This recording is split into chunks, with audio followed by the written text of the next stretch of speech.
Yeah, almost every modern car or truck has them. We're talking about headrests for the passenger side and for the driver's side.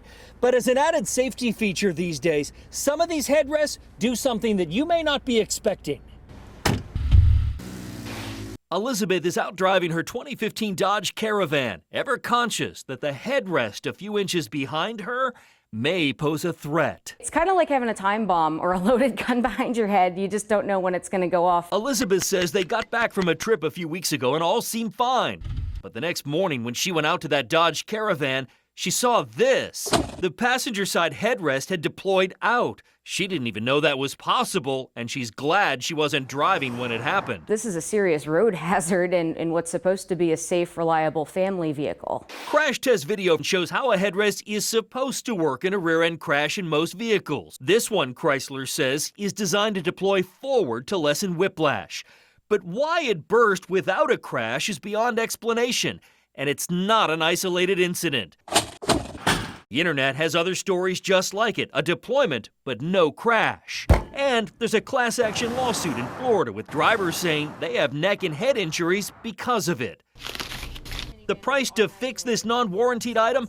Almost $900. Money this expecting mom says she just doesn't have. Not for that anyway. Personally, I've actually zip-tied the headrest so that it can't deploy again. Well, that just won't do, so that's where we come in. After shooting this story, we contacted Chrysler, who told us they'd investigate. Well, 2 days later, Fiat Chrysler contacted Elizabeth and said they'd fix and pay for that broken headrest, and they're going to replace the driver's side too. Everything free of charge. So Elizabeth, this headache problem in your van is solved.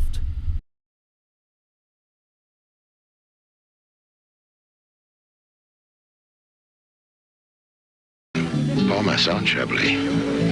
I recommend it. The year was 1980. Wine wasn't all that popular back then, or chic. And Orson Welles, well, he was telling America, Parmesan will sell no wine before its time. But times have changed and wine sales are big business. Americans drank 949 million gallons of it in 2016. And in 2017, sales of just California wines topped $35 billion. But do you really have to break the bank for a good bottle?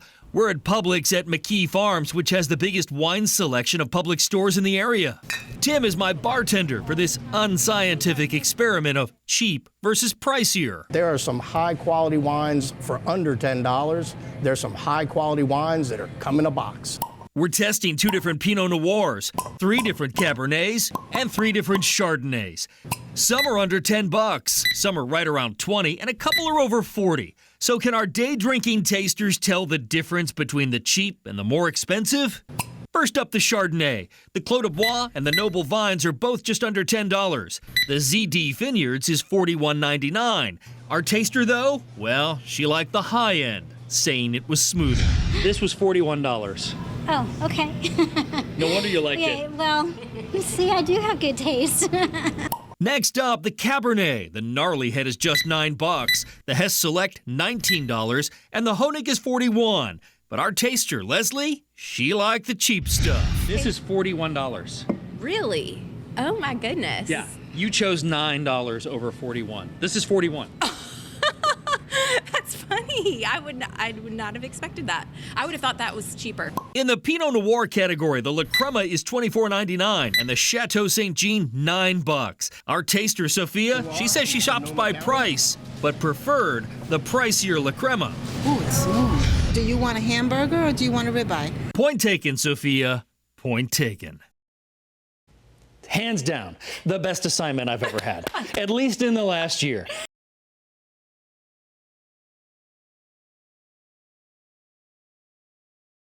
NBC Charlotte's Bill McGinty works for you.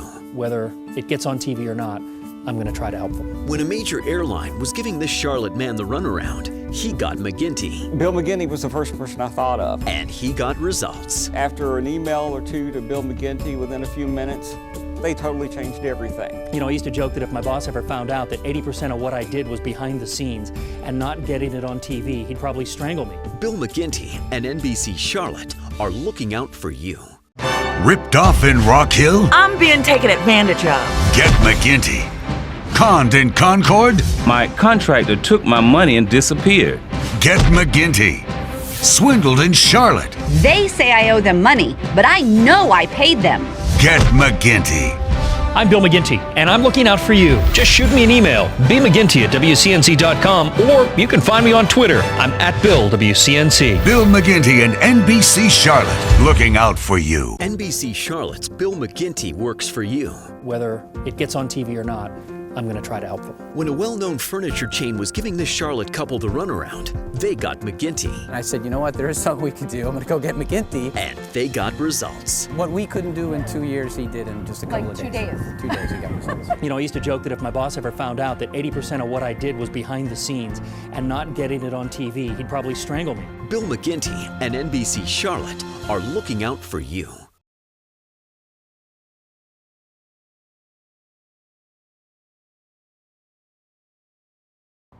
When you get out of a Lyft or an Uber or maybe another ride-sharing service, do you turn around and take a couple of quick pictures of the inside? Well, after you see this next story and hear this man's tale, you might want to do just that. It was a rainy October Sunday in the D.C. Metro. The Redskins were playing the Cowboys in what would shape up to be a soggy birthday surprise for Chris McGinty and his 17-year-old son, Matt. They both drove up to the game from Charlotte. This was a huge gift for him. The smile on his face was something to be treasured. Being out-of-towners, Chris did what a lot of us might do. They called an Uber to get to the game from their hotel. The Uber got Chris and Matt to and from, but the next morning, Chris says he got the surprise of his life inside the Uber app. He'd been charged an additional $150 for a cleaning surcharge. He felt like he'd been sacked. Chris and his son were wet from the game, but no more wet than the hundreds of other people who took an Uber home that day. And the driver, he could have called an audible and refused them admission into the car had they been that wet. And if water was an issue that day, why was the driver working in the rain? Did he really expect dry passengers at the end of this rainy day NFL game? He never raised an issue with you being wet? Absolutely not. I don't think he engaged us in any conversation at all. Chris tried to fight the penalty by disputing the charges, but Uber backed the driver's call, and the total charge of fare plus cleaning of $189 stood. Back in Charlotte, Chris McGinty emailed me, and I emailed Uber. And within 6 hours, Uber had a big and very sudden change of heart. Uber refunded Chris the cleaning fee of $150, and they refunded the fare of the trip another $39, and they gave Chris a $20 credit for future rides. Chris McGinty, your problem has been solved. So just before you get out of the car, lean in and take a couple of quick photos. That way, if there is damage done after you get out of the car, you'll be able to prove it wasn't you. I'm Bill McGinty, NBC Charlotte.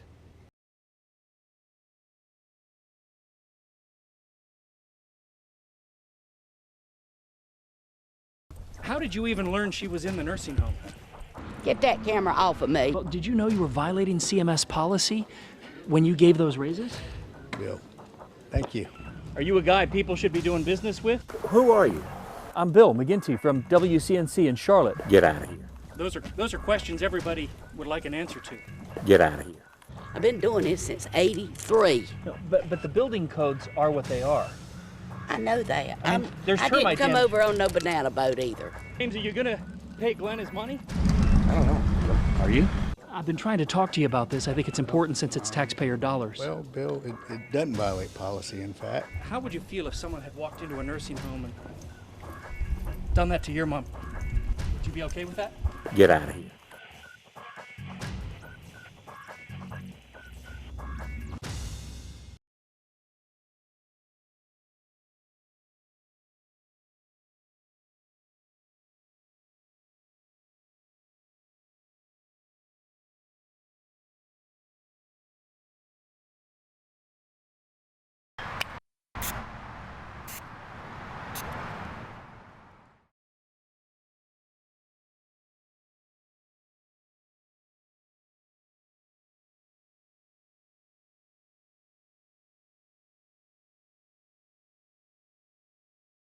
Today, it's been wall-to-wall sunshine. In fact, the UV index today in the very high range.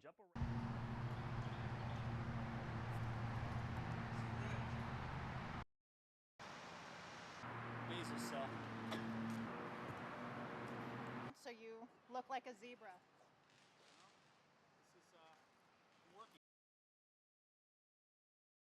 3 and 4 and 5 is no protection. We were going to say bareback.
A stormwater drainage easement is a piece of land that typically runs right through a residential property.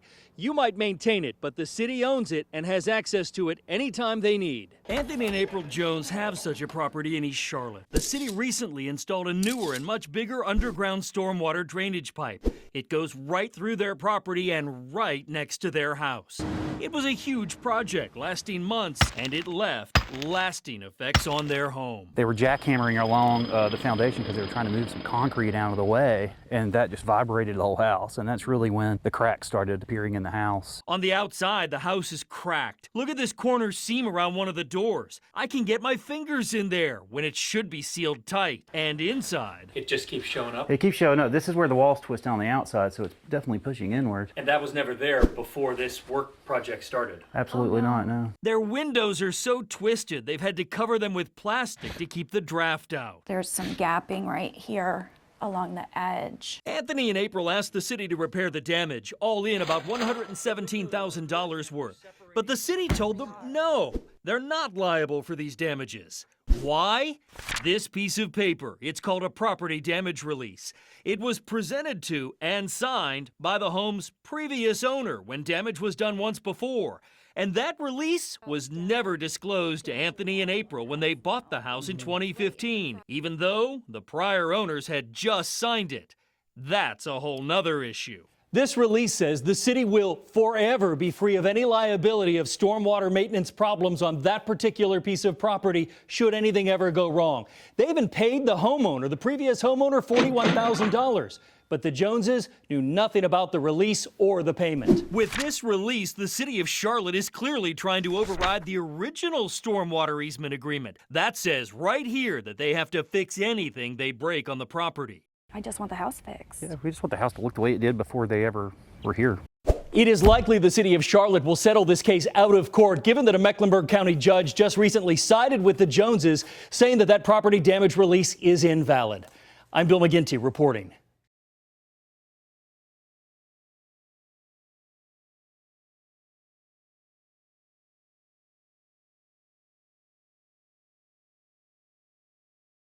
Yeah, you know, in this story, we're looking at the idea of a leash law. We're looking at the responsibility of the dog owner if your dog is off property and off leash. These dogs are the issue. Different breeds, all roaming off leash and off property. Fred Herman says he's sick of it. Nobody's supervising him. He's not on a leash. He says they're not his dogs and he doesn't want them on his property, which is where he says this video was taken. Is a dog going to be at the bottom of the steps? Am I going to go get in my truck? Is there going to be a dog there? Is this the day that we're going to get bit? Fred says he can't even let his little granddaughter out to play as he says the dogs have shown, in his opinion, aggressive behavior on his property in the past. That's it. It's over with. She's 2 years old. She's small. They would kill her. Fred has called Rowan Animal Services multiple times over the last 2 years. Officers have visited the dog's owners multiple times, and yes, the owners have been cited. But Fred says it keeps happening, and he doesn't want the past to become the future. For his family, he says, it's personal. When our daughter, who is now 28, when she was 1 year old, she was attacked by a dog, and her face was just about ripped off. These are photos of Fred's daughter from 27 years ago. Today, the scar's still visible, and the worry for his now granddaughter, very real. We shouldn't have to live like that.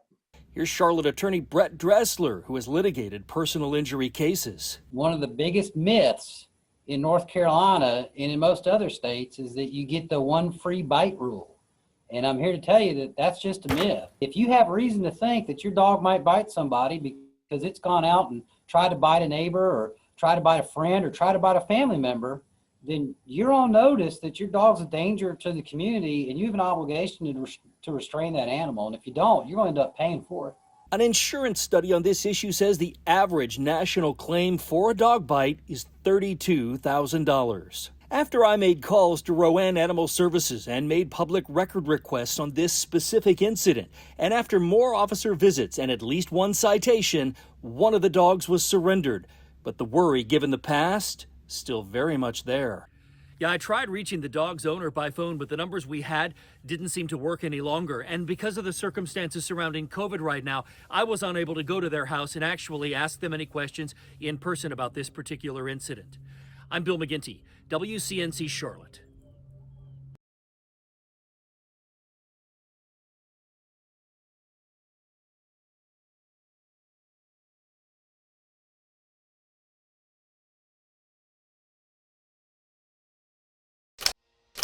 In 1958, former President Harry Truman was living just on his World War I Army pension. He told Congress he couldn't even afford postage stamps for official business. Congress then responded with what's known as the Presidential Pension Act of 1958. It gave President Truman a retirement salary of $25,000. It gave him some benefits and a staff. Over the last 62 years, that benefit has sure ballooned. In 2020, it's likely that taxpayers will support our former presidents to the tune of more than $3.8 million. Their salary every year from their pension is cabinet level, $219,000. Aside from that, each ex-president gets a staff. That costs you $96,000 a year per president. And taxpayers pick up the rent for their office space. A recent congressional budget report says President Clinton's rent in New York is in the neighborhood of $429,000. In Texas, Bush 43 spends even more. His office space has cost taxpayers $434,000. We pay for their phone bills, we pay for their satellite TV, and we pay for the mundane, things like mail and office supplies. The former President's Act of 1958 is the one that establishes both a pension and a travel budget. Dr. Scott Hoffman is a political scientist at Winthrop University in South Carolina. He says President Trump's earned benefits as an ex-president might be in danger because of that second impeachment. He cannot be convicted by the Senate before he leaves office.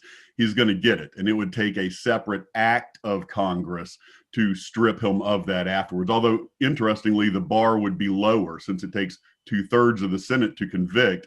If they passed a law stripping him of that, it would only take a majority in each chamber. Congress regulates and approves this money for our former presidents. Back in 2015, Congress tried to cap it, but President Obama vetoed it, citing protection concerns. With millions unemployed, COVID numbers spiking, the American family's budget is scary and seems uncertain. Retirement has never looked scarier for many average Americans, unless, of course, you can go presidential. I'm Bill McGinty reporting, WCNC Charlotte.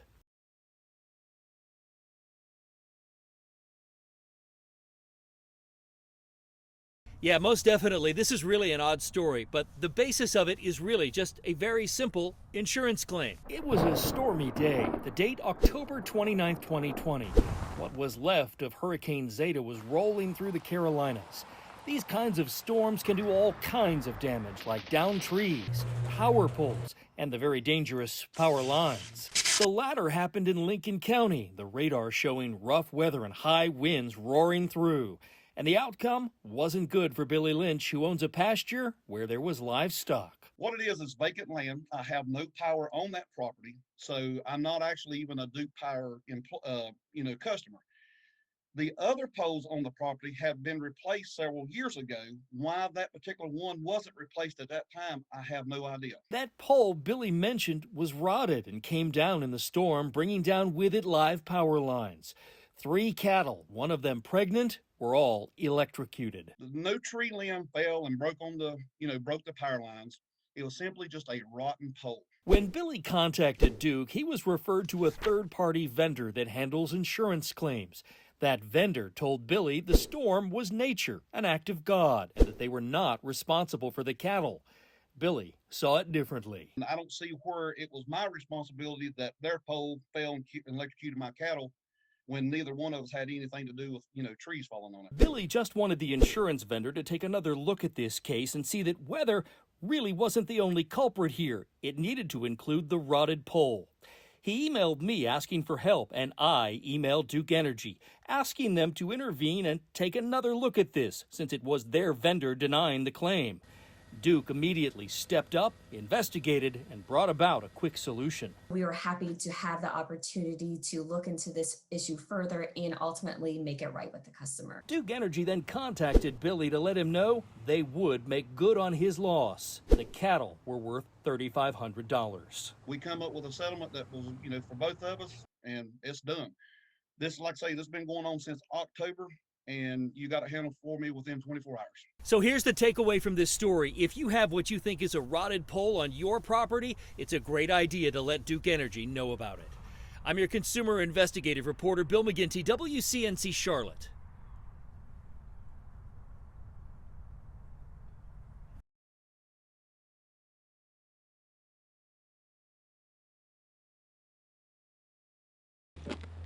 How did you even learn she was in the nursing home? Do you make routine practice of going into nursing homes? Did you know that she had dementia? Ma'am? What you're watching is actually the end of our story. Those are questions everybody would like an answer to. The beginning starts here at this house at 515 Ideal Way in Dilworth. Last June, it was in foreclosure and it was set to be auctioned off.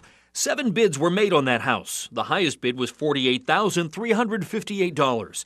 But none of those 7 bidders actually got this house. Instead, it was acquired for just $5,000 by a company called Home Appeal, which is run by Laura Shields.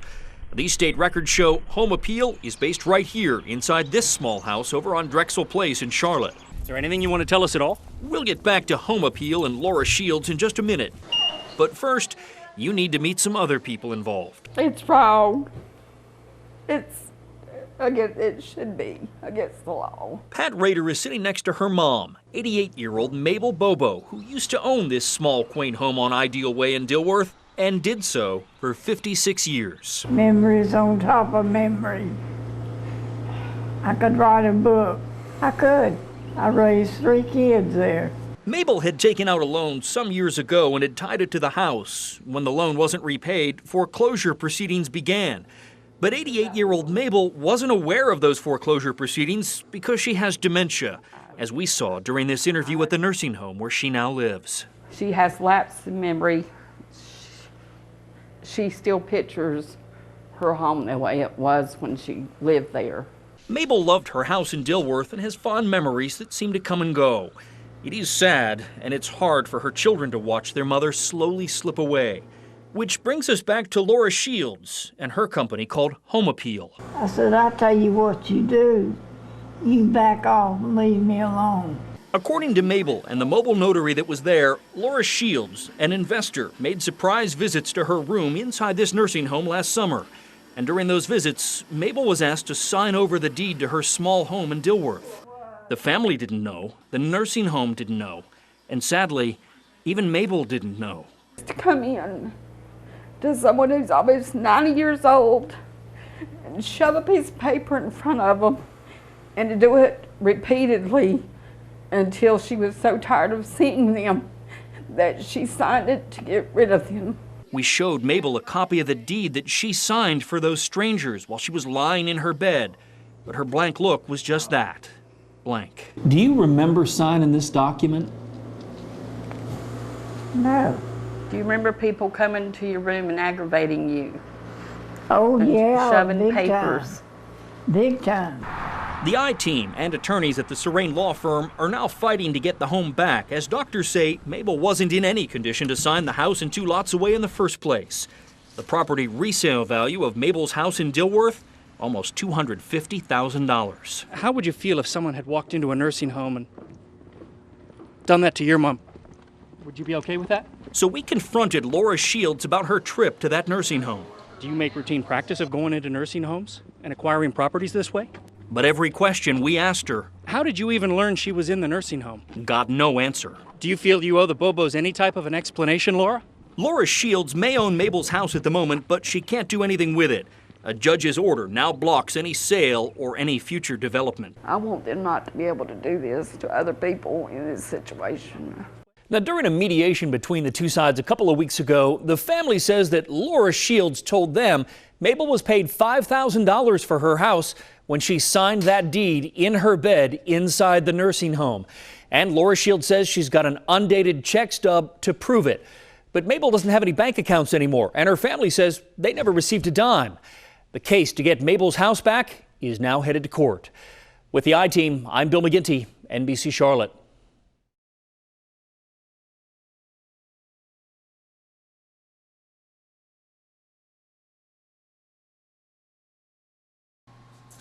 We have. Whoa! There's no floor. No. On Friday, Lisa Shannon told me this hole in the floor, hidden by the linoleum, was an accident just waiting to happen. I said, I'm under the house. And on Sunday at 6 p.m., 5 hours before our original story on Lisa's rental home aired, her fiancé, Ron Dominy, says he became that accident. But linoleum was down, and my ankle rolled right there where the hole was. I just stepped too close, and I went through the floor. Lisa called 911, and the Lowell Fire Department had to crawl under the house and remove Ron on a backboard. He was completely under the house, and when I came to look at him, his feet and everything were back this way. His head was up here. The hole in the floor was our primary focus of our first story. We even showed you different vantage points of it. In fact, you're looking at me through the hole in the floor in the bedroom that I showed you a minute ago. Today, I spoke to the landlord, Nancy Lynch. She told me the house was in good condition, and it was Lisa and Ron who wrecked the place since July.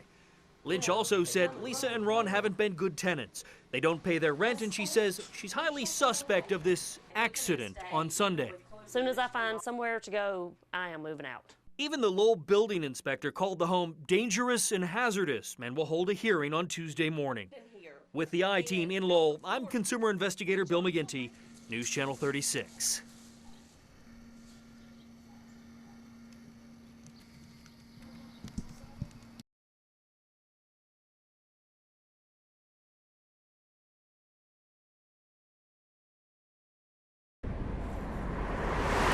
Politics in Indian Trail makes for some interesting stories, and the beginning of this story is just flat out bizarre.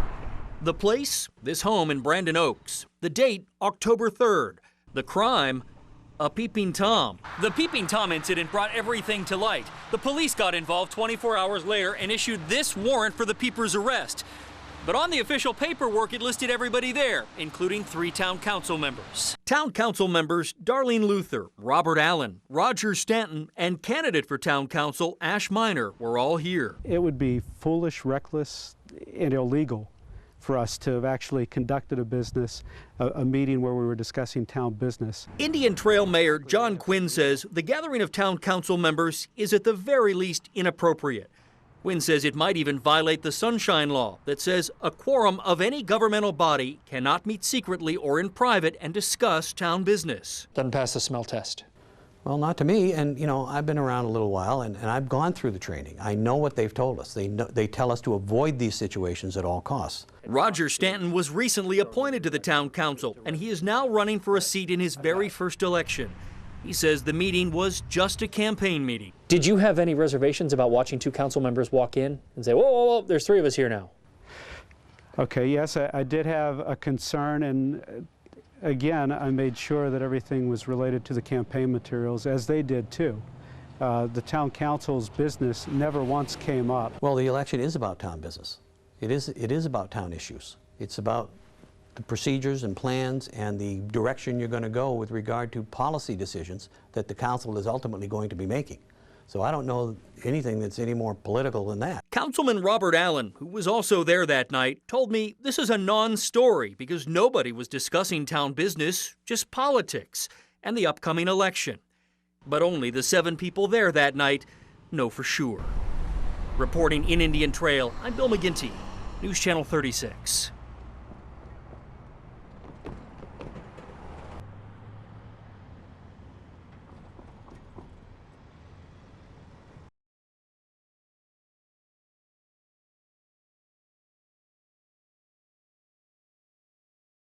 And literally, as I stopped, it exploded.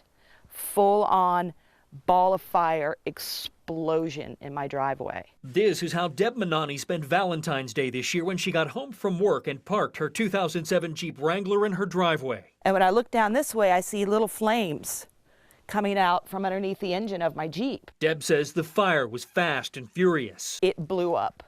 It became totally engulfed in flames, and there was an explosion. The fire quickly spread to the house. And then it was going up, which is my bottom floor. So it was taking out all my support beams. The fire department arrived at Deb's mountain home west of Asheville. They saved the damaged house, but the Jeep was a total loss and a bit of a mystery. I mean, I came home like I normally do. I parked it, and it caught on fire. Following I-Team reports, the National Highway Traffic Safety Administration opened up an investigation because of sudden fires in 2010 Jeep Wranglers. The only problem is Deb's Jeep was a 2007 Jeep Wrangler. But what Debbie didn't know is that model years 2007 and 2008 were actually recalled in 2009 because of transmission problems here in the engine compartment that might lead to sudden fires. In fact, the Jeep Wrangler owner's manual says the hot oil light and a chime will warn that transmission fluid contacting the hot engine or the exhaust may cause a fire, and that if that message appears, drivers should stop. Now, what this warning light was supposed to do was flash hot oil, and that was supposed to let me know, apparently, that I was in danger of a fire. That light never went off. Rob Pyrock says his Jeep was driving just fine when it too burst into flames back in January in Indian Trail.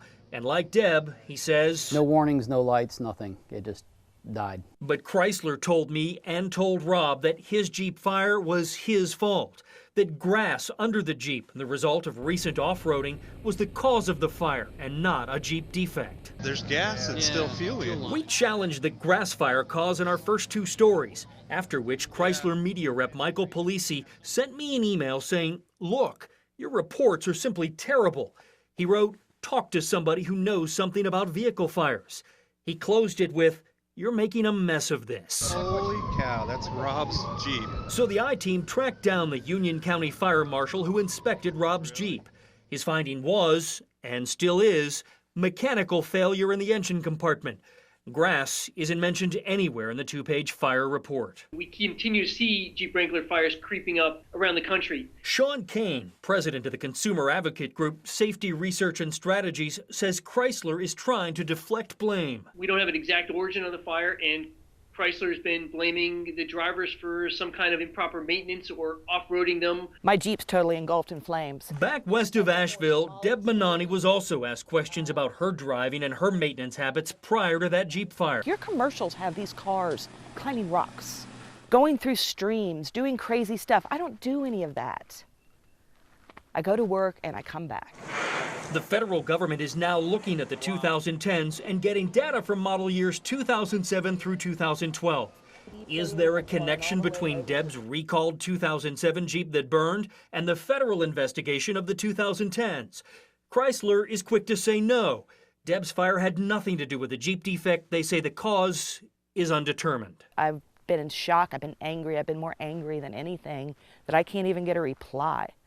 Not even a, I'm sorry this happened. Nothing. Would you ever buy another Jeep? No. And Chrysler tells me they aren't dealing directly with Debbie because they're dealing with her insurance company. They also continue to tell me that this problem is a small number of fires in contrast to the 500,000 Jeep Wranglers sold between 2007 and 2012. Small number, yes, but big enough to prompt a federal investigation into their safety. I'm consumer investigator Bill McGinty, News Channel 36.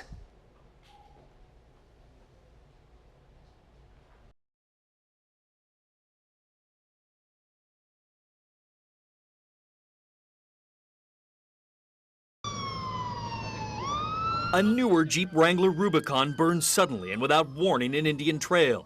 Rob Pyrock says he and his passenger are lucky to get out. The second fire truck pulled forward and started spraying foam on it, and after 45 minutes they finally put the fire out.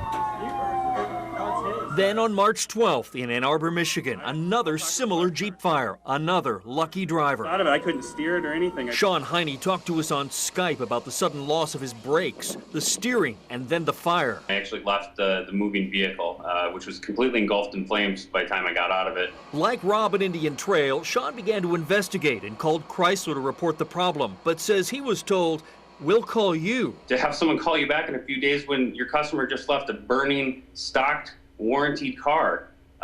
So, you know, I started to get a little frustrated, and I started doing research and, you know, found out that I wasn't alone.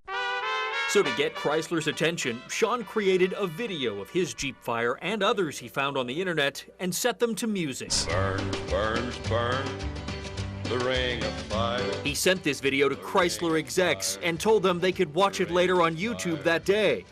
Yeah, you might say, it got their attention all right. 8:05 Monday morning, Chrysler Legal was calling me, and they started throwing out offers. Sean says Chrysler offered to buy back his Jeep and reimburse him for everything he spent.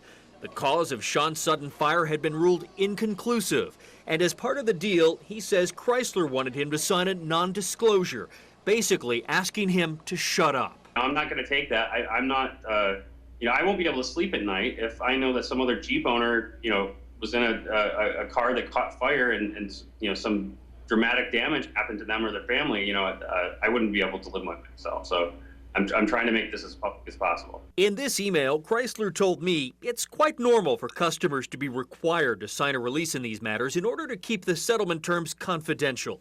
This was particularly important in a case with an inconclusive event investigation. I wonder if that's covered under warranty. No dice, no deal, no new car, for now. What Sean says he wants is for Chrysler to admit there might be a serious problem that causes sudden fires. Yeah, you're gonna need a tow. As for Rob's fire back here in North Carolina, Chrysler says it was caused by grass wedged up underneath in the back near the gas tank, probably from off-roading and poor maintenance, even though the video clearly shows the fire burning and reigniting in the front. Jeep says this was probably a grass fire.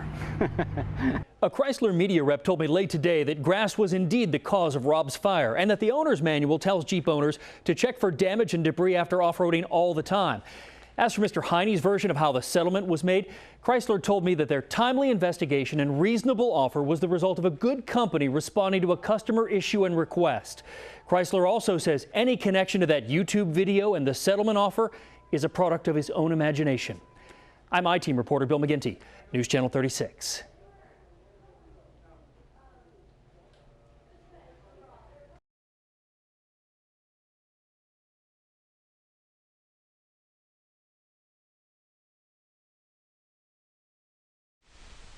It was a beautiful day, but there was tension in the air. We didn't know what to expect. Over the course of the next 3 days, President Kennedy and his assassin would be dead. Made me awful jaded. And the local TV reporters of the day would find themselves in the uncharted territory of live breaking news. We did the best we could under the circumstances. This is their story. I was running on adrenaline.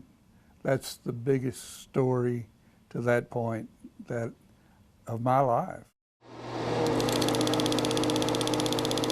The film you are going to see here was shot in part by this man, former Dallas local TV photographer George Phoenix. It was November 22nd, 1963.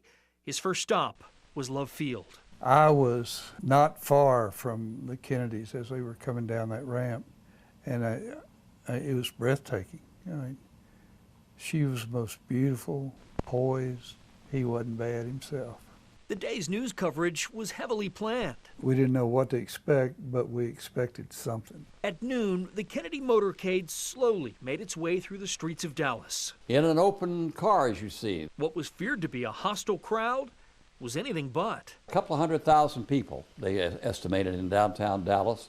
You can see they squeeze the streets. KRLD broadcaster Bill Mercer was on the air doing the noon news when suddenly it happened. I thought it was a motorcycle backfire. I looked back to the right, and the second shot struck the president in the face. Our newsroom was across behind the building. Walked in, and it was mayhem. People were crying, and everybody was yelling, and phone calls were ringing. And who was calling? I had an open line to Boston, to a state radio station in Boston, waiting for the news of what happened to Kennedy. Inside, at what was supposed to be the president's next stop, the Trade Mart, the news was beginning to break. It's true that our president, Governor Conway, the motorcade have been shot. On the outside, a woman had a little transistor radio, and she started screaming, "He's been hit, he's been hit." And I said, "Who's been hit?" "The president." And I thought rock, bottle, never thought gun. Back at the Trade Mart, Phoenix hitched a ride, gear and all, right to Parkland Hospital. I took film of the presidential, and that may be mine right there. I felt terrible. I felt like I was invading a grief. But at the same time, I knew I had to do it. I just solemnly swear. The day was emotional and news was churning fast. Back in Dallas, a police officer was killed and a suspect was caught. At Dallas Police Headquarters, reporters would get their first look at Lee Harvey Oswald. I was in the third floor as they paraded him back and forth. I couldn't believe that a little weasel had done what he'd done. He wasn't a big guy. Then late Friday night, after parading Lee Harvey Oswald back and forth, there was an impromptu press conference. And for the first time, reporters, including Bill Mercer, got to speak with Oswald, and at times, at him. I really don't know what this situation is about. I was at the detective area, and I don't remember who told me, but I was saying, "Hey, Bill," he said, we're writing up the charges to charge Lee Harvey Oswald with the murder of the president. I said, "Really?" He said, "Yeah, you can go ahead and use it if you want to." And use it, he did. Did you kill the president? No, I've not been charged with that. You have been. Nobody said what? Sir? You have been. Nobody said what? That long, emotionally exhausting day was only about to get worse. I had been there for hours. Somebody called me from the station at 4 in the morning, said, "Come down here, we need to get you geared up because you're going to film the transfer of Oswald to the county." That event was taking place in the basement of Dallas Police Headquarters, and it would be broadcast live on all 3 networks. Well, it was tight because there were a lot of us. There were 50 or 75 press people down there, 9 different cameras.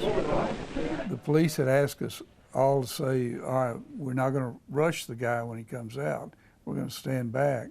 Well, that lasted about that long. When it was time, cameraman George Phoenix took up his position. He was rolling film, and with the viewfinder on the left side of his rig, he never noticed the guy on his right, Jack Ruby, a Dallas strip club owner, wearing the hat, the man who was about to dramatically change history. He was next to you? To my immediate right. Stepped out and shot him. And that was, I believe, the first murder ever broadcast on television. Questions have since lingered about Oswald's murder as it became the seat of conspiracy theories that still exist today. But as local news people, they knew Jack Ruby. They saw him around. He was just the little strip club owner who was known to carry a gun. Was it a cover-up? They don't think so. He brought the dog with him in the car and left his dog in front of the Western Union Station in the car. Now, if he was going to shoot somebody, why would he bring the dog with him? If he was going to get in trouble, the dog was going to be in trouble, right? Later that day, back at the station, the gravity of what George Phoenix had just filmed was slowly sinking in. Once I saw it to the end and knew that I had an image, I walked out of the room because I was weak-kneed. I was just stunned. The newsmen went different directions after the assassination and Ruby's trial in Dallas. But in 2003, they later connected with 2 other colleagues to co-author their book called When the News Went Live. Made me awful jaded. You know, a man, Ruby, shot another man right in front of me. Our president was murdered. It was a circus, a zoo. All of us were pretty darn good newsmen, but this is something we'd never faced before. This is something that everybody's just said, go, do it. We wrote the book, one, because we wanted to, two, for history, and three, for journalism. We hope that, you know, years from now, the journalism classes will pull it up and say,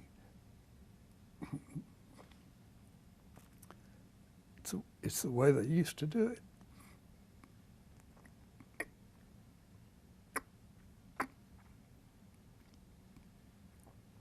Sorry.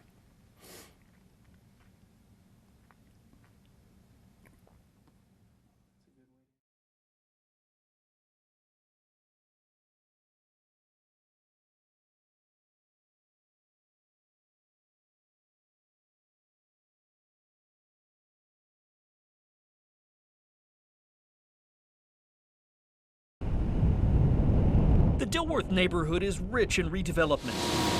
If you own a house in Dilworth, then your value went up a lot, some as much as 30% in the last 2 years alone.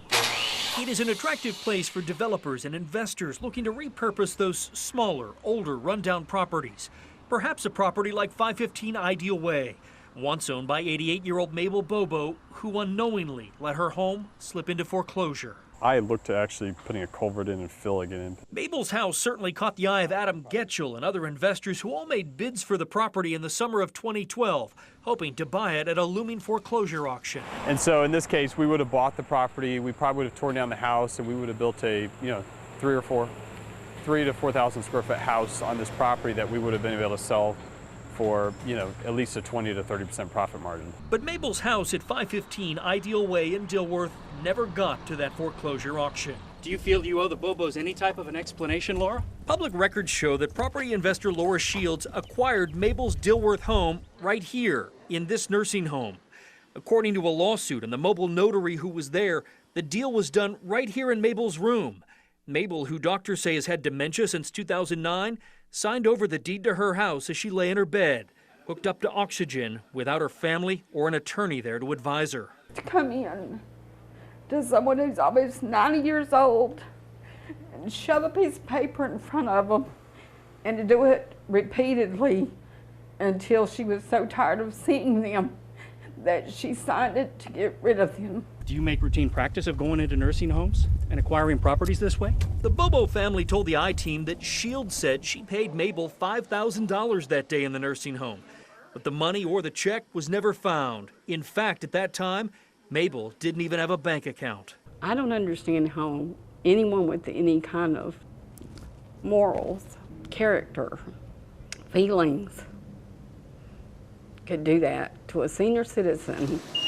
With her family's help and that of a lawyer, Mabel Bobo filed suit against Laura Shields in 2013.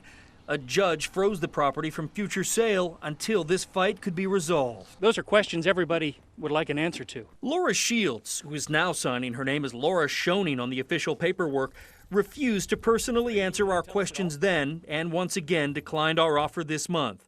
Her attorney told me they've reached a settlement and the terms are confidential. It hurts. It makes us all angry. Although the terms of the settlement between Laura Schoening and the Bobos are confidential, the Bobo family told me at the beginning of this fight they wanted the house back or all the profits from a sale. And just this month, public records show Mabel's house sold for $155,000. Reporting in Dilworth, I'm Bill McGinty, NBC Charlotte.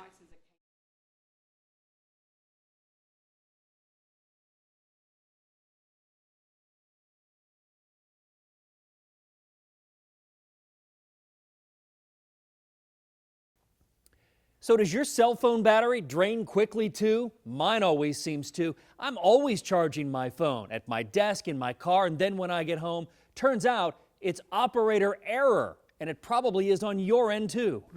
It's been said the average smartphone owner has 30 active apps downloaded, and many of them can and will run in the background, all of them collectively draining your battery. According to AVG Technologies, the biggest and best drain on your cell phone battery is your friend, Facebook, and its counterpart, Facebook Messenger.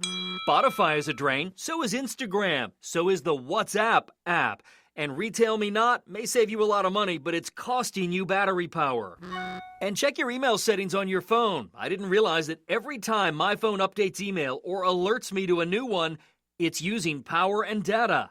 Experts say adjust your email settings and turn off the alerts. If you have game apps, close them out because some of them will run all the time in the background. And if you're not using your Bluetooth and GPS, likewise, shut them down. They're big drains too.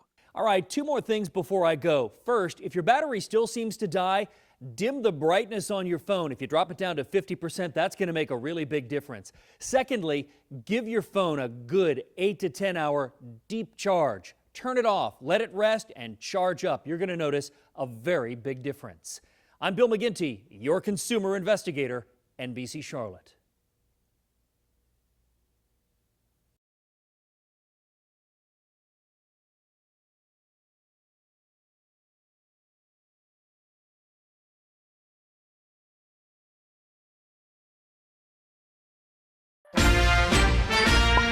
The Ballantine Hotel has played host to President Obama, Vice President Biden, and golfing great Tiger Woods, just to name a few. Staying there can cost you close to $500 a night all in, and their restaurant called The Gallery boasts exceptional cuisine. So why then is their health inspection score a 90.5? The health inspector noted the sink where they're supposed to be washing their hands was being used as a dump sink, and the bar glass washer wasn't actually sanitizing, so your glasses may have still been dirty. As for the food, some of it, like the mahi, was undercooked, and other things like the squash soup and the chicken apple sausage was expired. That food was tossed out. Their grade here again, a 90.5, which is a very low A. Just across the street there in Ballantine is the Blackfin Ameripub. This go-round, they had problems. There wasn't any soap at the sink in the bar. As for the food, they had salmon coming off the grill at 111 degrees. It's supposed to be 145 unless the customer requests otherwise. And they had a large cooler of chicken wings with no date on it. In fact, the person in charge didn't know when they were made, so they were tossed out. Their score here at Blackfin in Ballantine, an 85.5. That's a mid-B. New to the report this week is First Watch in Matthews, the one on Highway 51. The inspector noted a lack of control regarding hand washing and food temperature issues. Some of the servers were bussing dirty dishes, then started making toast for people without washing. And some of their food on the prep line, like the turkey, the ham, and the spinach and chicken, they were all too warm. They're supposed to be under 41, but weren't. Their grade here at First Watch in Matthews, an 87.5, and that is a B2. You know, some of these violations may not really seem like a big deal, but they are. Things like hand washing. Imagine a stranger in a kitchen you can't see touching their nose, their hair, or dirty dishes, but not washing their hands. Your order might be made next. That's why these things are important.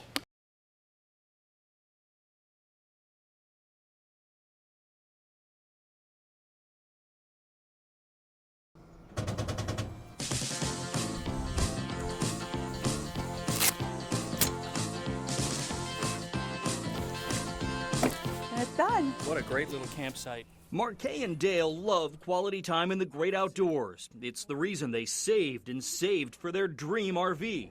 After all, if you're taking the whole tribe across country, we're going to go out west. We're going to go to Utah. We're going to go to Wyoming. We're going to go to Idaho. Marquet bought the RV at Camping World in Spartanburg, South Carolina in May. The purchase price, $32,500 and change.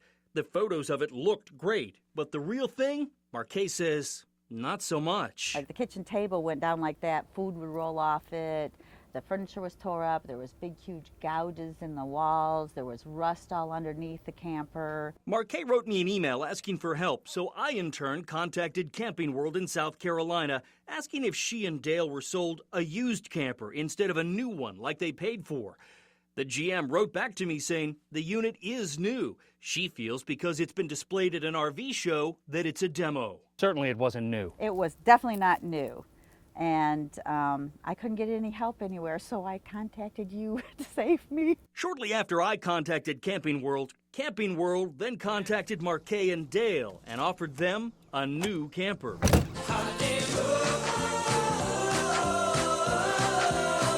A brand new 2015 camper. Microwave, stove. It even has a fan on it. Without any dings. And this is the boudoir. Without any scratches. And this TV came with it? Came with it. And without any RV show stickers on it. And that's what you wanted. Yeah, that's what I paid for. Today, the camper is ready. Booyah! And so is a game of cornhole. Yeah, there you go. A game they can enjoy, even if the consumer guy is winning. Reporting near Lake Wiley, I'm a shameless Bill McGinty. Oh, 2-0. NBC Charlotte.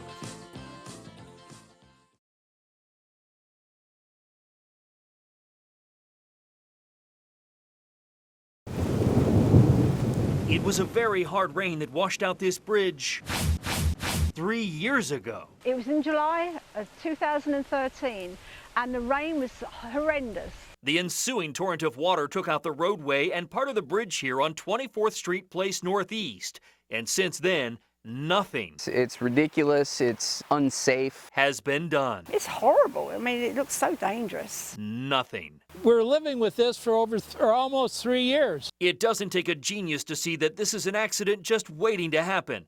This street doesn't have streetlights. At night, it's pitch black. So driving down this way accidentally could be deadly. The only thing here is this barrier. There's been times when the barriers have been down because the children have been playing here, so nobody would see them. The guardrails are suspended in midair over the collapsed road. No fences, just a looming danger.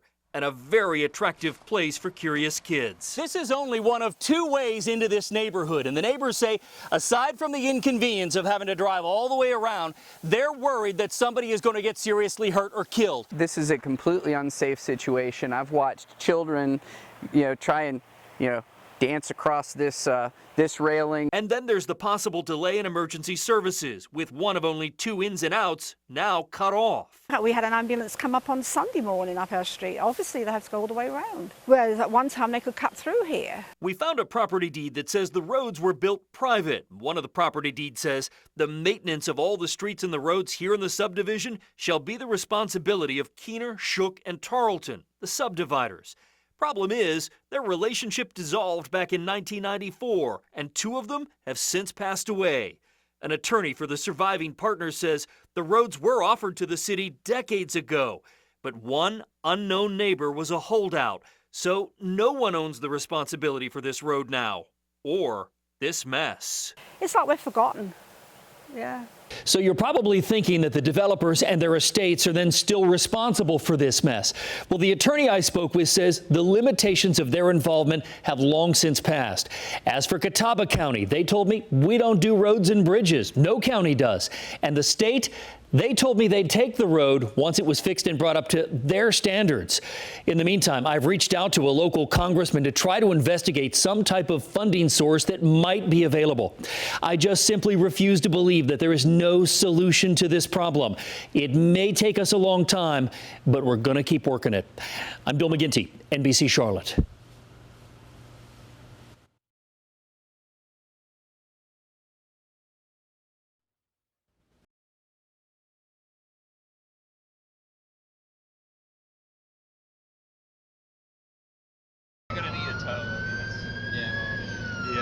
Jumped back out, and Matt said, yeah, there's a fire under the hood.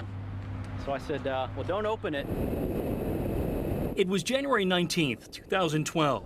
Rob Pyruck had only been on Wesley Chapel Stouts Road for a few minutes. Then suddenly, and without warning, Came across the railroad tracks, and I lost all power to the vehicle. Rob had no idea what was happening and never expected what did happen when he finally rolled to a stop. Well, by the time I got to the back to grab my tool bag, the whole inside of the vehicle was already engulfed in fire. Rob was shocked as he and his friend bailed out safely. A Union County deputy happened to catch the whole fire on his dash cam. Yeah, I drove by. I'm like, holy cow, that's Rob's Jeep. Rob's neighbor also stopped and recorded the Jeep Wrangler Rubicon burning as the fire department struggled to put out a fire that kept reigniting near the engine in the front. It keeps getting fed with more fuel. Rob's Jeep was a total loss. The why and how, a total mystery. Yeah, it's mine. Then just last week, on March 12th, near Ann Arbor, Michigan, I jumped out of it. I couldn't steer it or anything. I barely got it there. a Jeep Wrangler Rubicon, owned and driven by Sean Heine, lost its brakes and steering. Then this. So I tried to start to swerve the car off the road and pull it over. At the same time, smoke was coming from the dash, and I looked out my driver's window and I saw flames coming up with the window at me. A Jeep Wrangler forum on the internet is filled with similar stories and videos. I mean, it's only got 20,000 miles on it. Destructive fires in newer, seemingly healthy Jeeps. But why? And is this a bigger problem? I started to get a little frustrated, and I started doing research, and found out that I wasn't alone. Found that there was numerous other Jeep customers that had fires that were suspiciously similar. Back here in North Carolina, Rob Pyrock awaited the explanation from his Jeep inspection after the fire. In a letter, Chrysler told Rob the inspector found no indication of a manufacturing defect. Case closed. Jeep says this was probably a grass fire. When I followed up with Jeep's media team, they told me Rob's fire was caused by inattentive maintenance after off-roading. Chrysler even sent me a photo of a hunk of grass on the underbody taken during the inspection and says the dry grass came in contact with the exhaust and then ignited. Rob told us his recent off-roading had been in this Union County, North Carolina field, checking a nearby deer stand. It's not paved, but I wouldn't consider it by any standards a stretch for something a Jeep or a minivan could even drive down. Rob had his Jeep inspected 3 weeks earlier. Everything checked out and the Jeep passed. We asked Chrysler Jeep to release their report on Rob's fire, but they told us and Rob, no.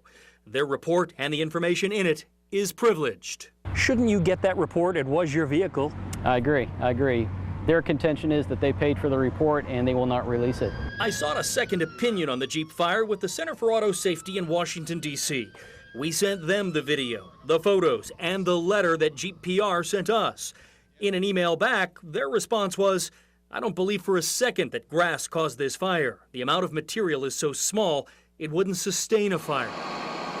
I also contacted the National Highway Transportation Safety Administration, which investigates automotive defects and dangers. A spokesperson there wrote to me saying, we're monitoring the issue closely and will take appropriate action as necessary. Would you buy another Jeep? I will not, no. Not after the response to the situation, no. Chrysler tells me Jeeps are safe. In fact, they say they sold 131,000 Jeeps in the U.S. in 2010. On Monday, I'll be telling you how many complaints about Jeep fires have been made to the Department of Transportation. I'll also be telling you about the offer Chrysler made to the man in Michigan who had his Jeep catch fire a couple of weeks ago and what he told them they could do with that offer. I'm consumer investigator Bill McGinty, News Channel 36.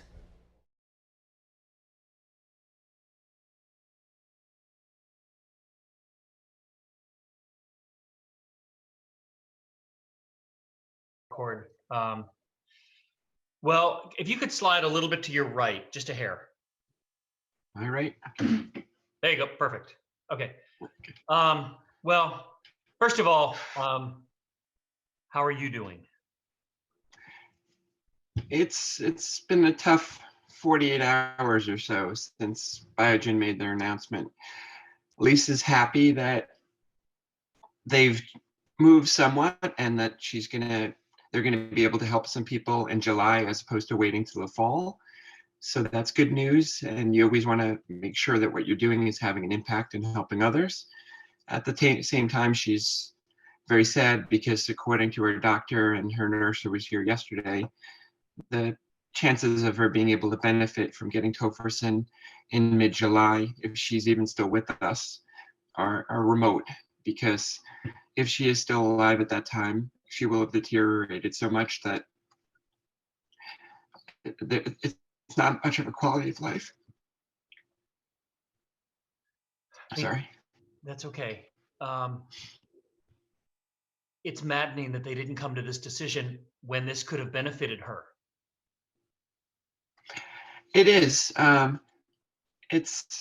know they're struggling with some ethical issues, and we've been trying to be as balanced as possible and not vilify Biogen throughout this process. It's getting harder and harder though. And I understand trying to treat people who are getting the placebo fairly and not have the feeling that they're being disadvantaged in some way.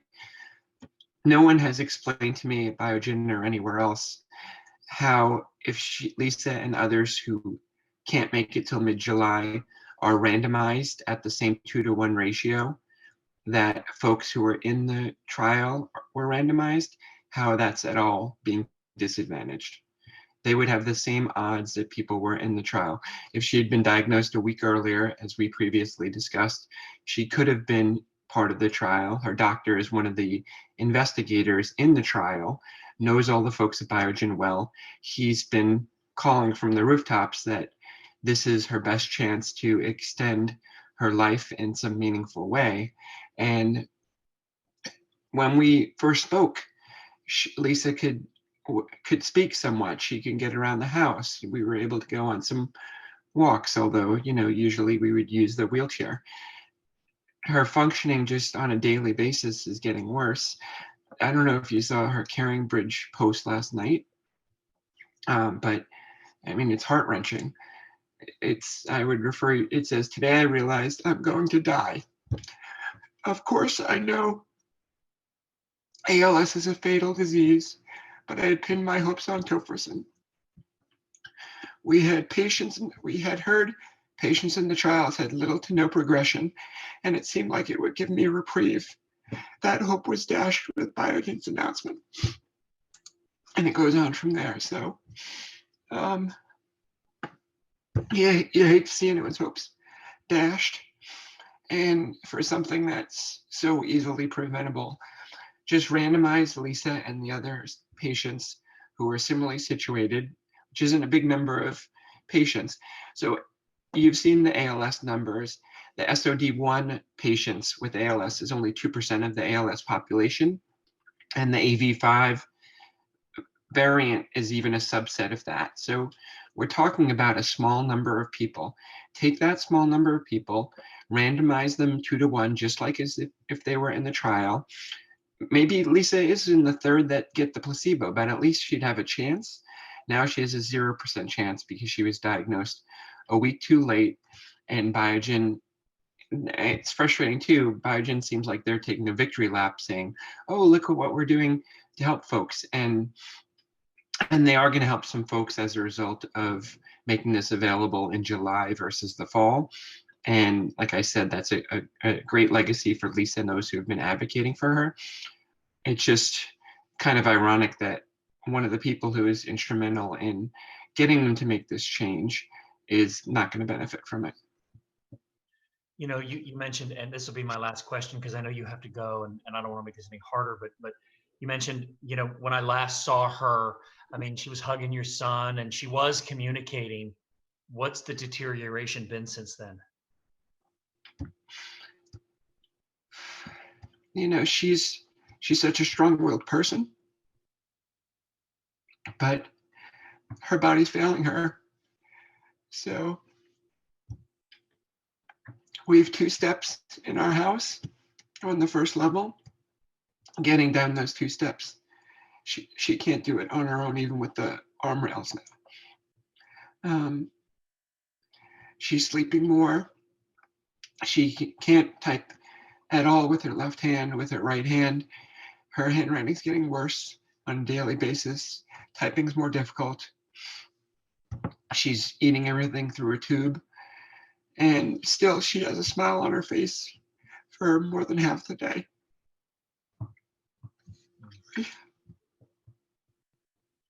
But yeah, it's a cruel disease. I'm sorry, we can redo this again.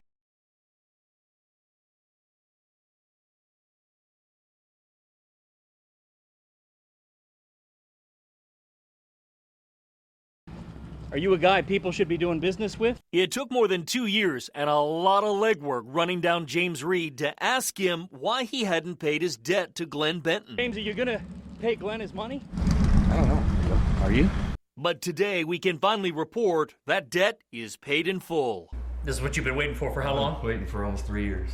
But not without a major headache for Glenn, who was angry and fed up when we spoke with him last summer about the wait for his money. It's $5,000.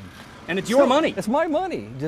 He's got my money for 2 years. He's had my boat and my money. Glenn bought a boat from Reed after he saw an ad on Craigslist. But after that boat broke down, Glenn says he didn't see the boat or his money again.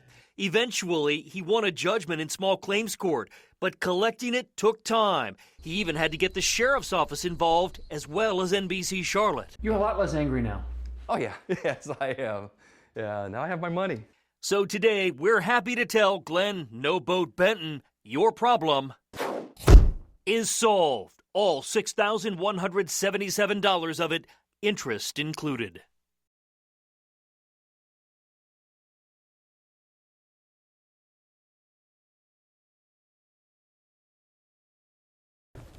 Hey, Mr. Battle, how are you? George Battle is head of the CMS legal department.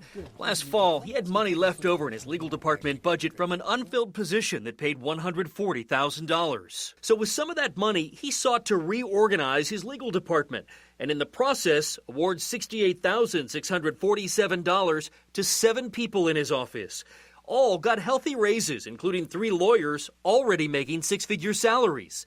The biggest went to Andre Mays, his second in command.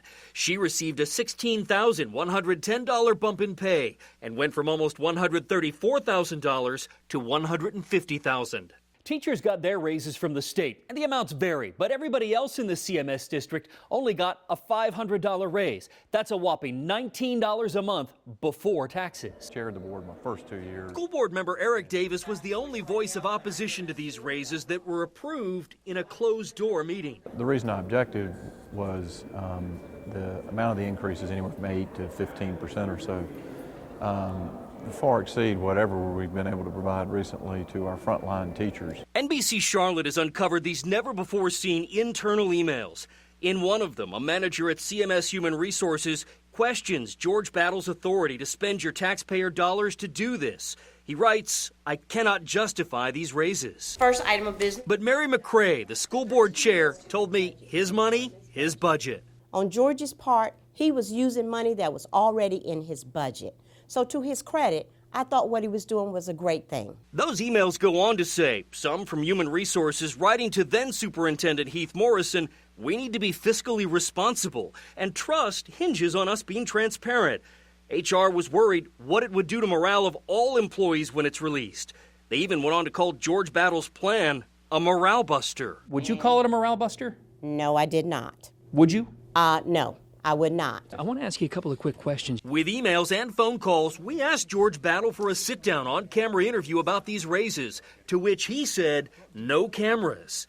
I wanted to ask him about a CMS policy that says all compensation offers are to be made by Human Resources. I've been trying to get you on camera to ask about this. I appreciate it, Bill. I got to get prepared for my job. Well, did you know you were violating CMS policy when you gave those raises?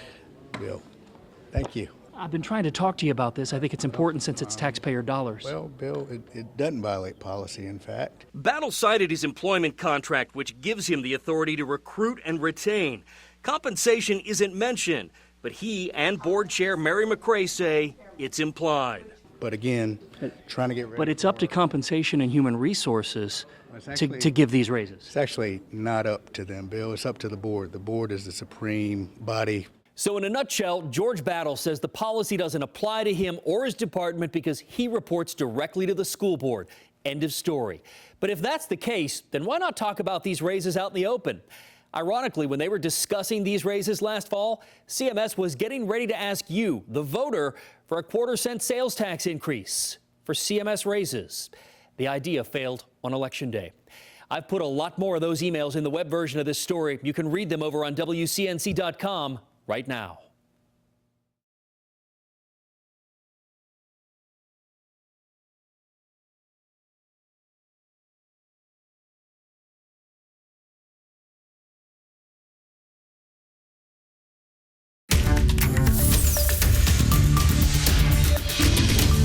Today at 4, that winter storm wreaking havoc here on the East Coast. Roofs ripped off, power lines down, and trees toppled on homes. All of this caused by possible tornadoes. The storms even claiming the life of one person here in North Carolina. And that same storm system to blame for this flooding. In D.C., several drivers had to be pulled from their vehicles after heavy rains flooded roadways. And farther north, the storm bringing with it snow, causing a lot of power outages to nearly 22,000 people in the state of Michigan.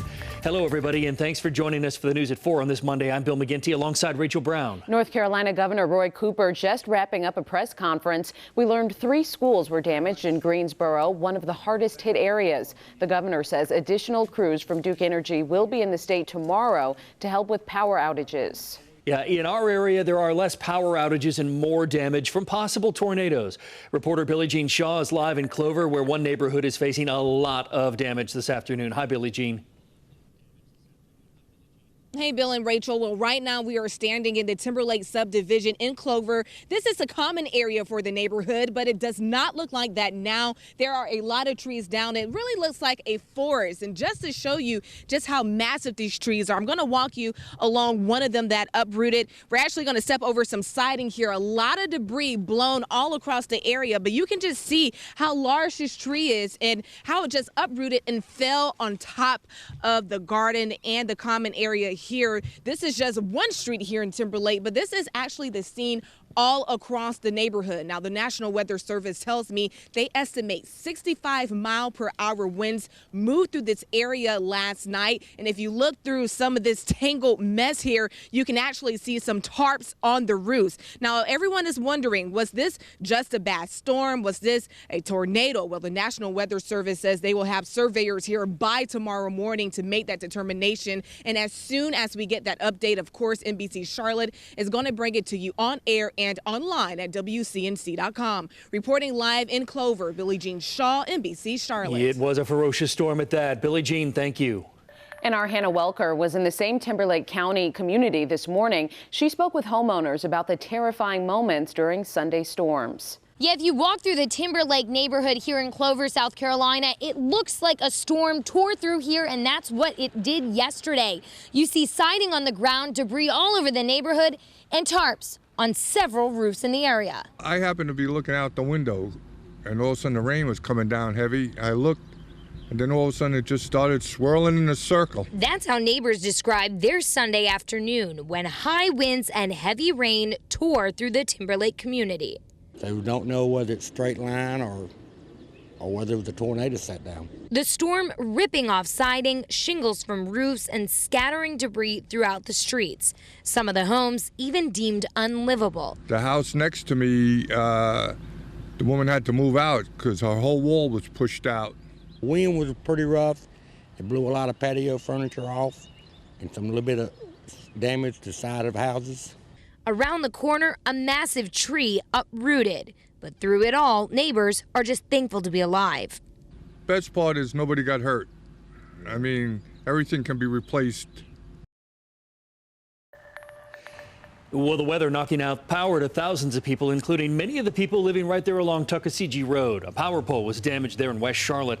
It caused several traffic lights to be out. The incident also caused Ashley Park Elementary School to close for the day. And as we told you, the damage is all over the Carolinas, and it is affecting tens of millions of people here in the South. One of the hardest hit areas is Greensboro, North Carolina, where an elementary school, you see the video there, it was damaged and people's homes ripped apart. NBC's Katie Beck takes a look. Overnight tornadoes slamming the southeast. Within like matter of seconds, all you seen was rain come out of everywhere. People that live down there, they have roofs caved in, like the back parts of their house is gone, cars covered with trees. At least one person was killed here in hard-hit Greensboro, North Carolina. Authorities say a tree fell on the man's car while he was driving. 2 others were hurt in the accident. The twister damaging hundreds of homes and businesses in Greensboro, leaving a 4-mile path of destruction. Toppled trees and down power lines, knocking out electricity to tens of thousands.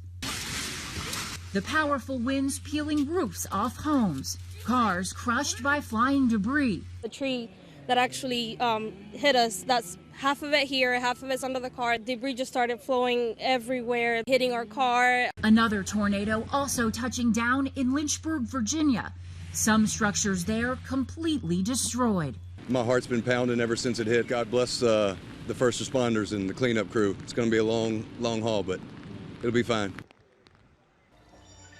And now that those storms have passed, we are looking towards the future. Chief Meteorologist Brad Panovich tracking your first warn forecast. Yeah, it is a cold day across the Carolinas behind that storm system. This is a live look up in Banner Elk. The winds have been howling, and we've seen on again, off again snow showers just about all day long. You actually see a few snowflakes flying across the screen right now. A little bit of snow on some of those trees. That snow is going to continue into the overnight hours. You can see the snow showers moving through parts of Kentucky, eastern Tennessee, and into the North Carolina mountains, where we've had scattered snow showers. But I think it's actually going to pick up here later tonight as this heavier batch of snow moves in from the west. It's been a gusty day for winds out of the northwest for the most part, between 25 and 30 miles per hour, making it feel even colder. Check out these temperatures. It's just 33 degrees right now in Boone, 33 in Jefferson. Here in Charlotte, just 57. Remember, our average high is in the low 70s. So we're running in some locations almost 20 degrees below average. Tonight, it's going to be a cold one. Freeze warning for the mountains. Frost advisories in effect for pretty much the entire Piedmont.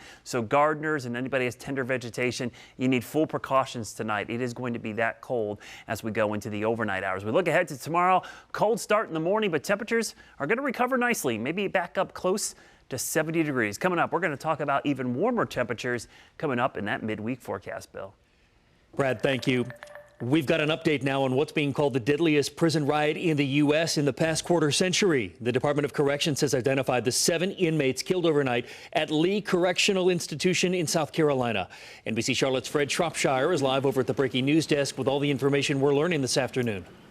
Hey there, Bill. Yeah, we're talking 7 inmates slashed and stabbed to death. We're talking they were fighting over power. They were fighting over territory, money, and cell phones. Another 17 inmates injured. I want you to take a close look at your screen. We can show you the 7 inmates we're talking about. These are the inmates on your screen. They are the ones who were killed in this. Authorities say the rioting started last night at the Lee Correctional Institution and didn't end until early this morning. Officials say most of the inmates who died were stabbed or slashed. No officers were wounded in that incident. The South Carolina governor, Henry McMaster, spoke about the incident this afternoon. There's an enormous effort made to be sure that these kinds of things do not happen or are kept at a minimum. It is unfortunate when they do happen, but this is one of those instances when they did. And a prisoner says the bodies were stacked on one another and that the officers, the officials there, were not helping any of the inmates during the rioting. We're live from the breaking news desk. Fred Shropshire, back to you. Crazy story, Fred. Thank you. Developing now, protests today after 2 black men were wrongfully arrested at a Philadelphia Starbucks last week. The video of this incident going viral, seen by nearly 10 million people. Dan Shinneman reports on how Starbucks is responding to the criticism. The 2 men whose arrests at a Starbucks in Philadelphia last week sparked a growing controversy for the Java giant. Will meet with the company's CEO. What happened and the way that incident escalated and the outcome was nothing but reprehensible. For a second day, dozens of demonstrators filled the cafe demanding justice and closing the shop for a time Monday. We're going to make it very uncomfortable until they make changes. No longer! Angry accusations of racism against the police and baristas brewing after this video of the arrests on Thursday went viral. They were just sitting there quietly, sitting on their phones, chatting, just like everyone else in Starbucks was. Police responded to the Starbucks after an employee called 911. A group of males refused to leave. The men had asked to use the restroom, but the managers said that per store policy they couldn't since they hadn't purchased anything. When they wouldn't leave, the manager called police. These officers did absolutely nothing wrong. The men were escorted out in handcuffs and after 8 hours released with no charges filed. This is not who we are, and it's not who we're going to be. We are going to learn from this, and we will be better for it. The company's chief mandating new training for store managers across the country. Dan Shinneman, NBC News. Former First Lady Barbara Bush will no longer be seeking medical treatment for her failing health. A statement from the family says the 92-year-old is no longer in the hospital and she is going to focus on comfort care after consulting with doctors and family members. The statement goes on to say Mrs. Bush is surrounded by a family she adores. Right now, President Trump heads to Florida, where he's going to be spending the rest of the week as his longtime personal attorney appears in a high-stakes hearing up in New York. As Blaine Alexander reports today, the White House is also dealing with a lot of fallout of James Comey's book release and the aftermath of the attack on Syria. A White House Easter tradition taking an untraditional turn toward politics. President Trump at the annual Easter egg roll asked about immigration and so-called dreamers. The Democrats have really let them down. It's a shame. And now people are taking advantage of DACA, and that's a shame. The president echoing a flurry of weekend tweets saying no more DACA deal and pointing to caravans of immigrants he said only want to take advantage of DACA. In reality, the protection is not available to anyone who has come to the U.S. after 2007. He ended DACA. No person who arriving in the country now can actually get into the program. The president also offering disputed claims on Mexico, saying the country will not control its own borders, but taking a more diplomatic approach with Russia, inviting Vladimir Putin to the White House when the two spoke by phone last month. The White House saying it's one of several possible locations for a potential meeting. And while President Trump talked up the economy before today's Easter egg roll, we have never had an economy like we have right now. The Dow dropping hundreds of points after China fired the latest shots in a potential trade war, slapping tariffs on up to $3 billion worth of American goods, including pork, sparkling wine, aluminum, and fruits and nuts. A direct response to American tariffs on steel and aluminum. And all of this comes as the U.S. prepares for talks with Japan, the prime minister coming in 2 weeks for a summit at Mar-a-Lago. Blaine Alexander, NBC News, Washington. Increasing the life expectancy of people with lung cancer, the two drugs that are helping those with the disease live longer. And a major recall today, the North Carolina egg farm that produced millions of contaminated eggs, and the number of illnesses so far. More on that story coming up. Plus, protecting your phone, what you can do to make sure your cell phone is safe from data hacks.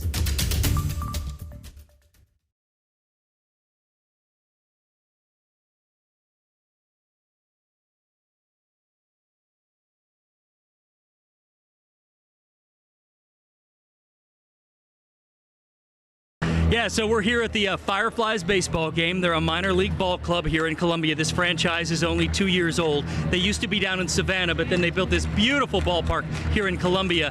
So anyway, this is all concrete up here. It's a beautiful setup, but boy, if the temperature down there is about 95, it's about 110 up here. At least feels like. Good Guys, thing back it's to going you. to cool off. Bill, I have a question with the ball players. How's that going to work? Are they going to walk to the dugout to get their glasses, or do you know the plan for the players?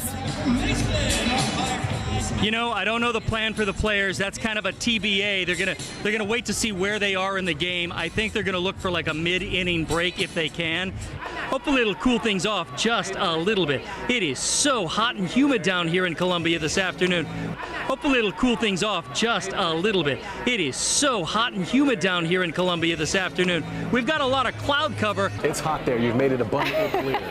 Please stay hydrated, Bill. We appreciate your reporting out Did I tell you how hot it is? Have I told you how hot it is? Yeah, it's a little hot here, right? Yeah. It's a little warm.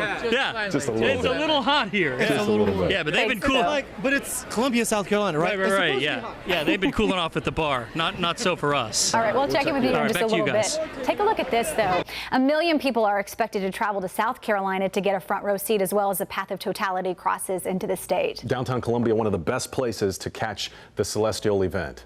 Yeah, so NBC Charlotte's Bill McGinty, right in the middle of it all, downtown Columbia. Who's with you, Bill? I've got a couple of friends I've made here at the bar. Very unusual for me, I might add, by the way. These guys are partaking in some of the adult beverages, but we've been sticking to the water, as are a lot of people, because it's so hot. It's hydrate down here. Hydrate. Yes, absolutely. You've been hydrating a lot. Yes, I'm hydrated. Right. Yes. You can tell there's kind of a weird light appearing now, isn't there? Yeah, it's almost like grayish, sort of weird looking. Yeah. So it's sort of like daylight, but sort of like a twilight. Yeah, like a twilight. So this is like a great time to take pictures. Twilight is the perfect time to take pictures. What did you tell me earlier? This is a 99-year event, or it may not happen again in our lifetime. So he looked at me and goes, so don't screw this coverage up, right? Yeah, exactly. Don't mess it up, man. All right, now who do we have here? Whitney. Yeah, and you're a graduate of Providence High School. Absolutely, yeah. absolutely. What I'm class? actually the first class that went through McKee Road Elementary School, South Charlotte, and Providence. How about that? So hey, everybody. Yeah. All right, so you came down for this event, or do you live down here now? I live in Charlotte still. I came down here for this event. It's a once-in-a-lifetime event, and I wouldn't miss it for the world. Yeah, so. this is. Do you see the difference in the light right now? Absolutely. It feels like it's somewhat of an overcast, like, not so twilightish, but, whenever you sit down and kind of look around and how sunny it's been all day and how hot and humid it's been all day. Yeah, really it's starting to kind of fill out a shadow. It's very, very well, everybody is enjoying this baseball game.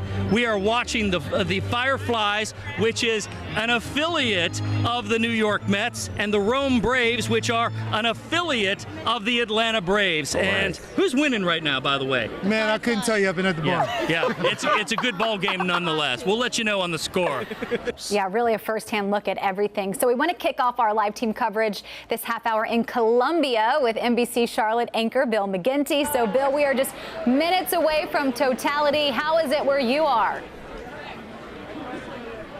Yeah, it's beautiful, but I got to tell you, everybody here has been saying it's the weirdest light they have ever seen. They really have a hard time comparing it to anything. When a thunderstorm starts to roll in or a storm starts to roll out, the light is different each time. It's sort of like that, but not. It's really hard to explain, and nobody can seem to really put it into words. Other than it's getting dark. Now, the Fireflies here in Columbia, we're at Spirit Communications Park here in Columbia, which was either something that was blown out. Doesn't look like anything that they actually saw through those glasses, unless you're like Brad, who's got a specific filter over a telephoto lens. If you're a real shutterbug, and that's what they call an avid photographer, if you're one of those, then you probably did it right, and you're going to see some fascinating pictures showing up on social media. But if you just figured, what the heck, I'm going to grab my camera and see what I get, I'm pretty sure you're going to be sorely disappointed when you go through that camera roll. Bill, you're a photographer. Did you take any pictures?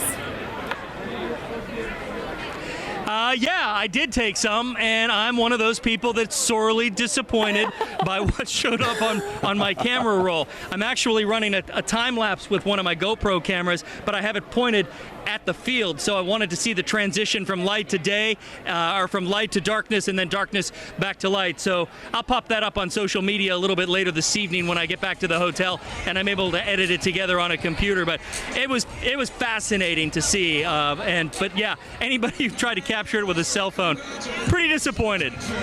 Guys, I'll tell you, I'll ask JT tonight. We're having dinner, and I'll ask him. Maybe he'll give us some insight.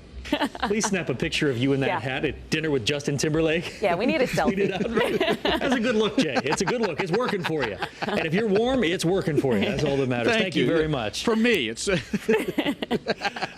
Thanks, Jay. And you can catch all the Super Bowl action right here on NBC Charlotte all day long on Sunday. Super Bowl coverage starts at noon, followed by kickoff at 6:30. Don't miss that game. It's going to be a good one.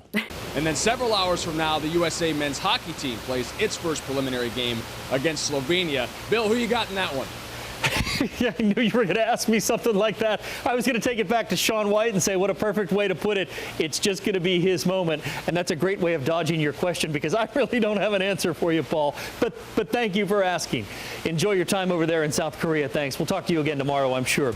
And everybody, make sure you tune into the Olympic Zone tonight at 7:30 right here on NBC Charlotte. How did you even learn she was in the nursing home? Who are you? I'm Bill McGinty from WCNC in Charlotte. Get out of here. I appreciate it, Bill. I got to get prepared for my job. Well, did you know you were violating CMS policy when you gave those raises? Bill, thank you. Are you a guy people should be doing business with? Is there anything you want to tell us at all? Get out of here.